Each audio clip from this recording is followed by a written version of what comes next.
Hello, welcome to our discussion related to C2DC's efforts to recommend program changes, outreach, and training opportunities that could benefit floodplain managers, specifically in the application of new technologies. I'm Terri Fead, and with me are Thuy Patton and Rigel Rucker. Collectively, we have over 50 years of floodplain manager experience. We wanted to draw from not only our backgrounds, but also the collective experience of C2DC to recommend future floodplain management tools.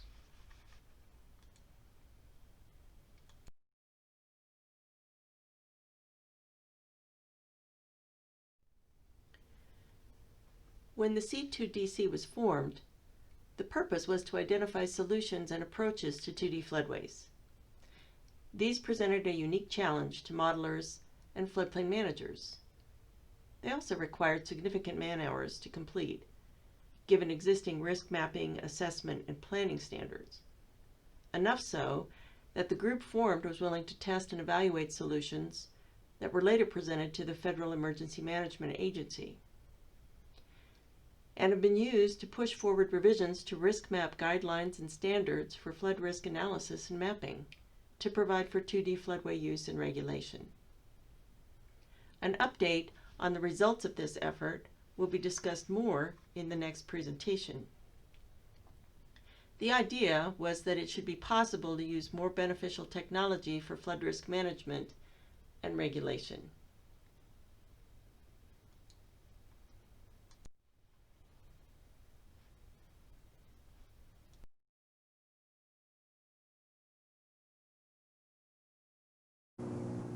After providing the C2DC floodway recommendations to FEMA, the group decided there was more to do. 2D technology use highlights three main areas of improvement related to flood risk management. The first, our level of understanding flood risk and effectiveness of floodplain management can be significantly increased and enhanced with new tools and outputs, even with 1D results. Second, the current framework for the floodplain management in the National Flood Insurance Program is significantly outdated and can use an overhaul. And third, more outreach and training for those producing and using flood risk information is needed, whether or not tools and framework are updated. Targeting these three areas, our group set out to identify solutions that could be implemented locally and or suggested to FEMA.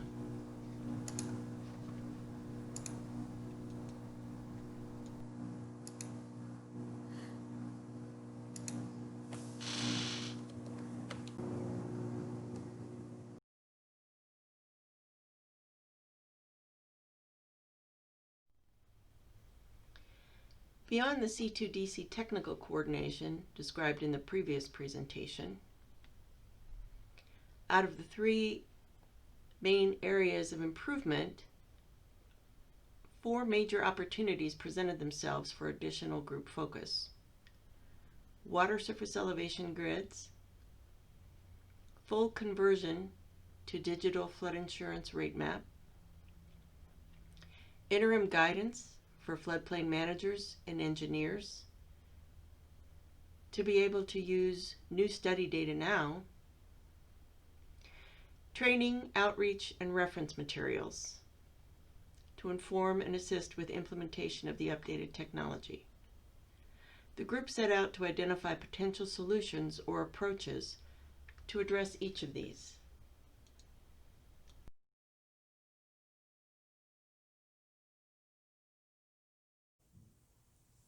The first opportunity was water surface elevation grids. These are common output from most hydraulic models and give a clickable representation of water surface elevations.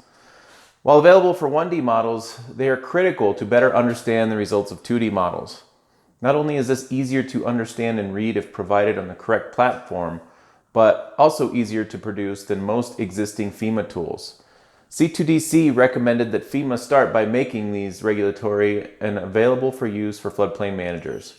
It is recognized that they are not currently available everywhere, so an exercise to create them in many locations across the nation would be necessary.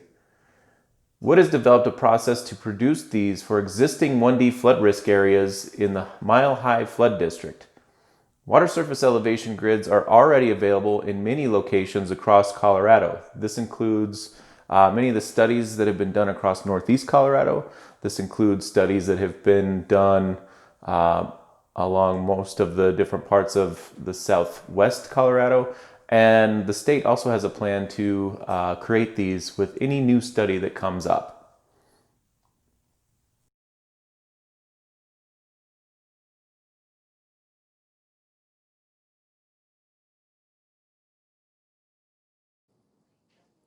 So why is this such a key recommendation?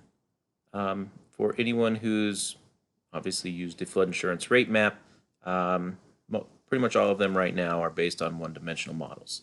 One of the big things with the one-dimensional models, it uses cross-sections as shown here. It's pretty easy to interpolate what is happening between those. You can still export out a water surface elevation grid from this type of model, but it's going to be pretty normalized in terms of it's going to basically do what the cross sections do, which is interpolate in between these two lines and give you a water surface elevation. That's why you're able to use a water surface profile along with this to get your standard base flood elevation determination. When we start looking at 2D results, though, one, you stop using cross sections. There is some guidance coming out to start looking at using evaluation lines, which will serve as kind of a cross-section representation to show where, or to evaluate where some of these different base flood elevations and things happen, especially in a floodway situation. However, in a lot of these cases, base flood elevations serve as those lines, but they're not nice straight lines like you would see in a one-dimensional model. One of the benefits of a two-dimensional model is it allows you to see fluctuations in the water surface along a stream, especially when you have different spills coming in, and other things that would affect kind of that surface. So trying to interpolate directly along a stream center line, for example, this one, could yield different results depending on where you're at out in the floodplain. Now it's still possible to interpolate using these lines, but there's a little bit more guesswork to it, which leads us to, if you had something like a clickable water surface elevation grid, you could pretty easily determine what your base flood elevation is at any given point. Basically come to a single structure, if you will, or a property, find where the highest elevation is along that property, and you're there. So not only does it make it easier to do, but it eliminates a lot of the guesswork that is kind of inherent in the current process.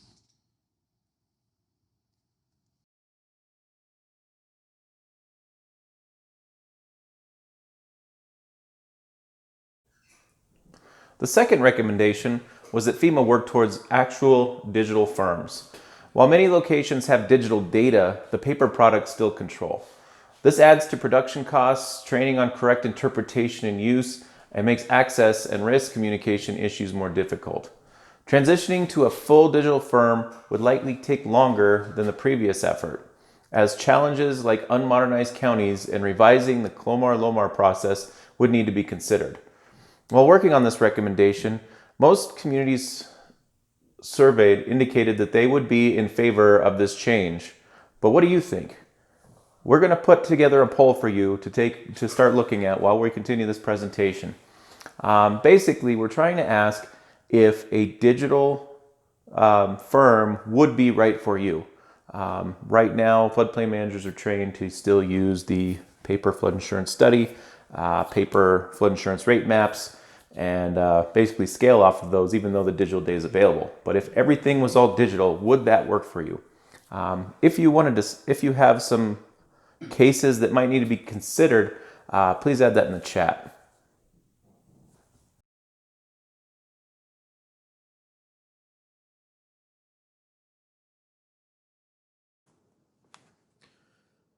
So while you're thinking about that, you might be asking, why is this even a recommendation? I can come here to the National Flood Hazard Layer that's housed by FEMA. All the information is digital in my community. it's not that big of a deal to go over to the flood insurance study and look at some of the information there. Why change it? So, one of the biggest things is basically kind of keying off of what we talked about before. There's a lot of more detailed information that's now coming out of these models that you are not able to necessarily see when going back to a paper product. Now, this information is digital.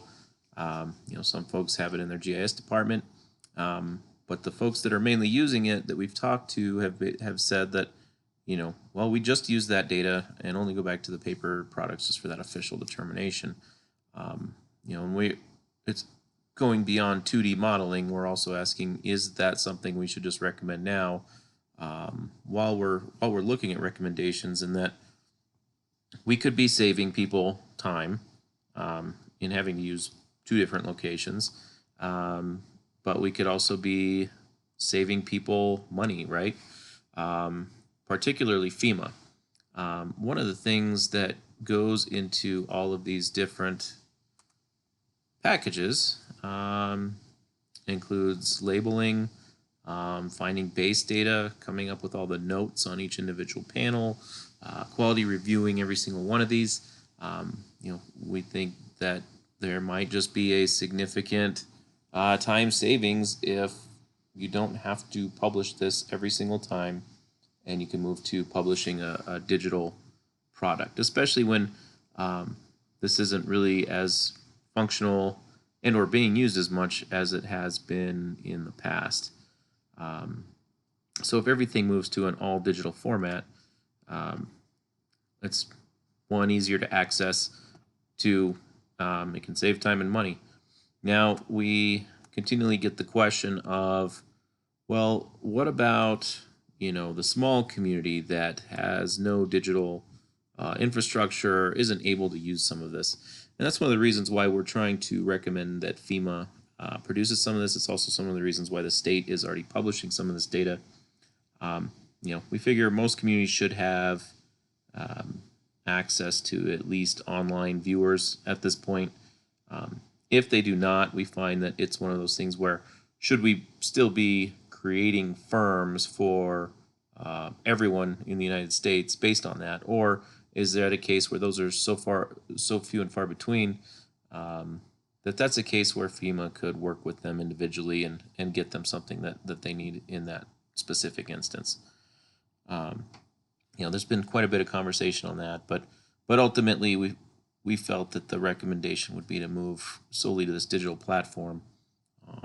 But again, the main basis is that there's now a lot more digital information that could be added to and become regulatory if this goes that route, but also it would save some money so that FEMA's able to focus funding for this type of exercise more on the studies that are needed than producing actual panels and things like that.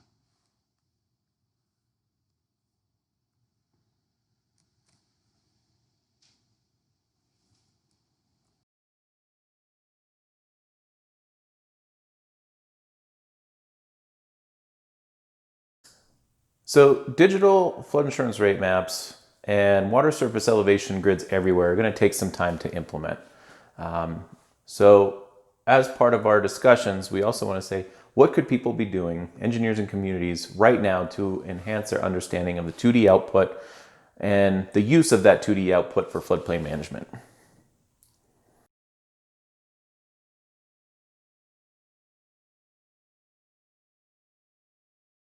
If you are a floodplain manager and a LOMAR is being produced in your area, there's some items that you can request to help you better understand the results and what they mean when a 2D model is being used for that LOMAR process. Some of the things we talked about before: water surface elevation grids, depth times the velocity grids. Those are all things that can be output directly from the model that can help you kind of understand what some of these results are showing. You can even have your own web viewer, or maybe work with the state to get this on their web viewer, so that information can be available in these areas. Floodway surcharge grids and floodplain changes for LOMARs and effective are another thing that should be requested. So you get a good understanding of where those differences are when you're looking at a floodway change. Comparison of pre and post project, I mean, that's pretty standard for a LOMAR request. You want to make sure that those are coming in. Model stability reports or something. 2D models, their stability is super important in terms of how well the model is running, and you want to make sure you get a report showing that that has been factored in when a 2D model has been used. You also want to get some of the other typical stuff, get your GIS data, typical layers, CAD data, etc. that was used, and also get any effective and revised models that come along with what versions those are.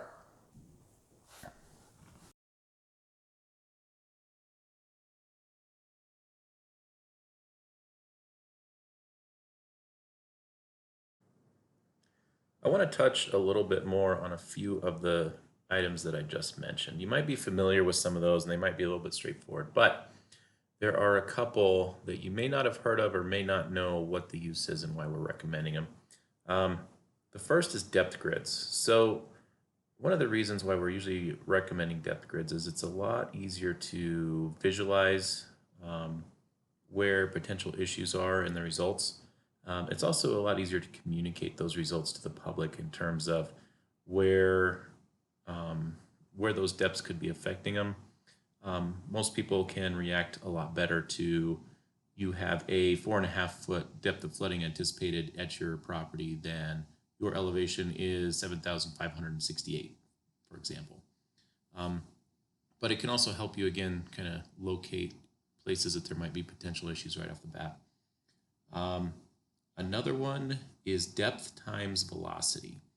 And why that one is recommended is because it can be used to identify hotspots of high hazard and help you make better choices in terms of where there might be potential danger, not only from flooding, but also from fast-moving water. Because the larger the depth and velocity combined becomes a greater hazard for people. So it's kind of going to the next step of telling people where they could be in danger. It's also good to inform the first cut of a floodway. The last one would be a floodway surcharge grid because that's a much easier way to visualize where those surcharges are happening within the grid whenever you get a result from a model. And if you're able to take a quick glance, you can see where those surcharges are as opposed to looking at a comparison table and trying to figure it out.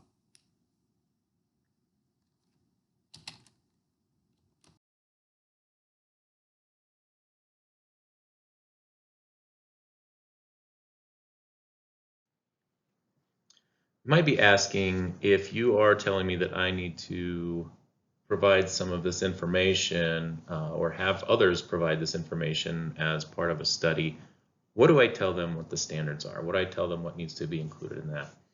Mile High Flood District and FEMA both have guidance on this that you could potentially tap into.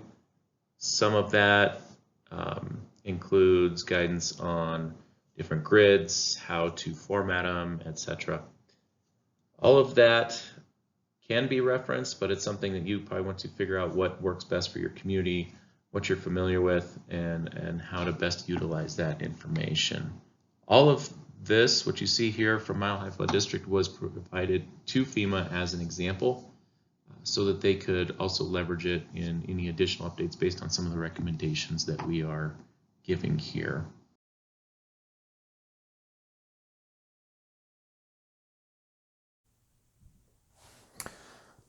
When working with 2D models, a lot of us are really happy that it gives us a lot more of an informed look at some of the flood risk we can be working with. However, there are some challenges.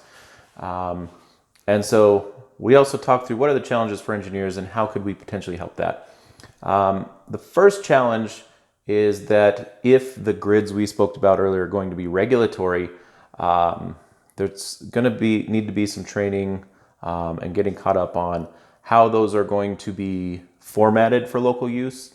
What are the standards that are going to go into creating those grids out of the models, etc. So when a LOMAR or a no-rise is submitted, it will likely need to include water surface elevation grid, possibly evaluation lines to assess project impacts. These may be interfacing with effective 1D models and floodways, so some of the tie-ins are going to be challenging. 2D models can also be large and complex. Management, data storage, and transfer of data can become cumbersome. So CWCB is actually testing some of that right now. If, for example, a very large two-dimensional model is created for an entire Huck 8 basin, let's say, one of the biggest challenges is how is that model then transferred to different people to work with? And if someone's, say, working on a very small piece of that, let's say a culvert replacement, are they able to check out a piece of that model and work with it and put it back in? Or do we then have to find ways of transferring these super large models back and forth for people to work with?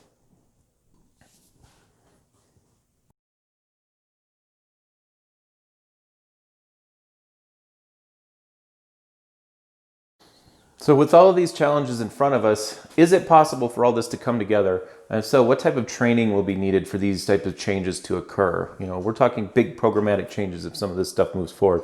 So what is going to need to happen in order to make sure that this is kind of a successful change to the program?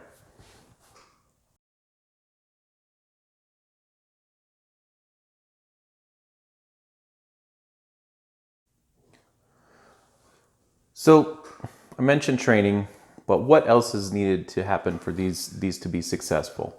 C2DC also wanted to help line out what are some potential, what is the potential approach for this to move forward correctly?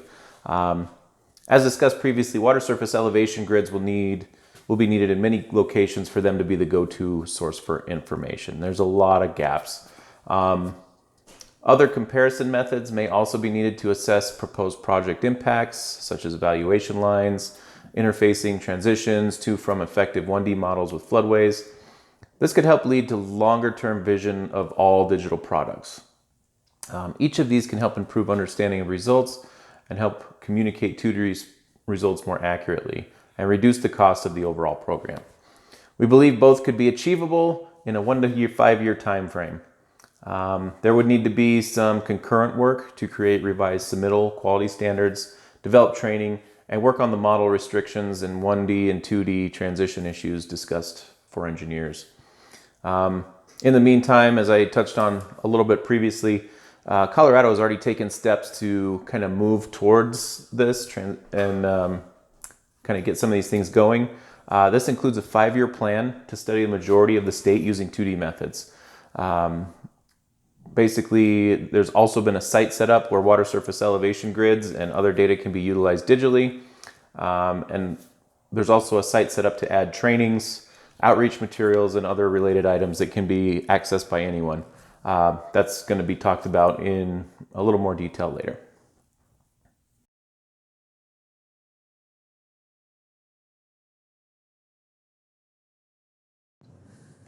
As Rigel mentioned, water surface grids will be an extremely important data set to represent 2D model results.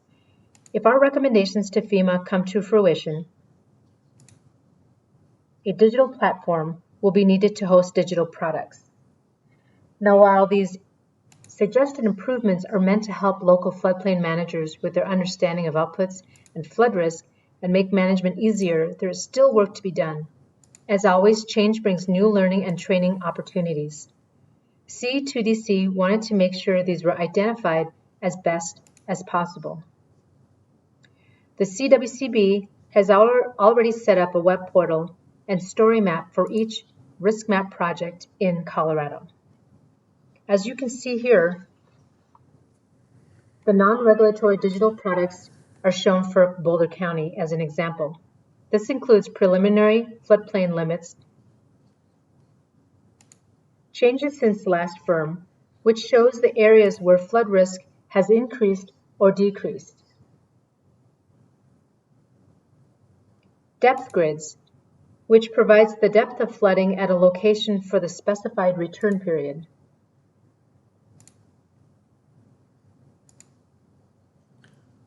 Water surface elevation grids, which represents the water surface elevation at a specific location for various flood events, including the 100-year and 500-year flood. Percent annual grids, which shows the risk of flood annually at a given location. And the 30% chance grid, which was developed to show the chance of flooding over a 30-year period, which is the typical mortgage loan. And lastly, the velocity grids, which were created to show the velocity of flooding flow for an area in feet per second.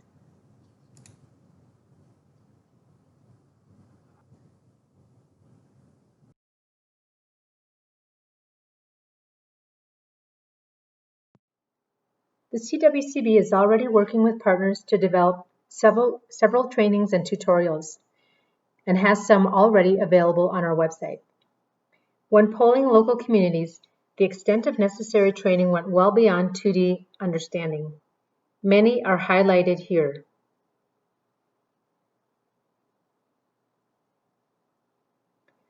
But we would like to hear from you. What trainings would be helpful if recorded and accessible on a state website? What trainings would you benefit from related to floodplain management or 2D model understanding? What are some obstacles?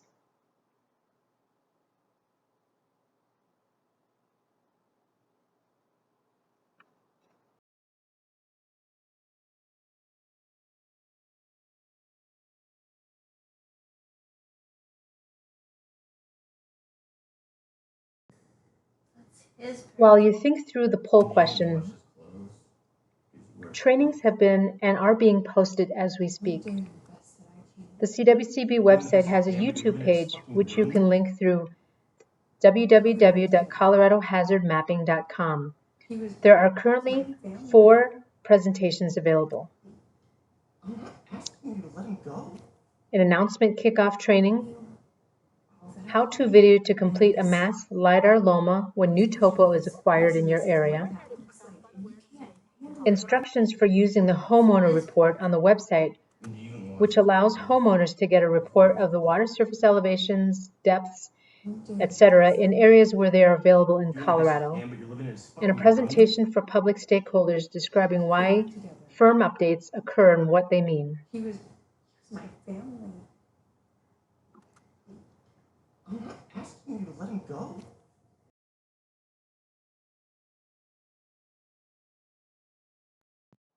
Our C2DC group continues to meet and discuss issues and ideas for 2D technology, training, outreach needs, and local understanding.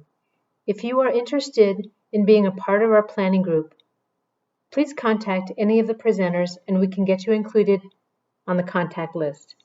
Also, if you have any ideas for improvement or topic ideas, please feel free to reach out to us. And thank you for attending.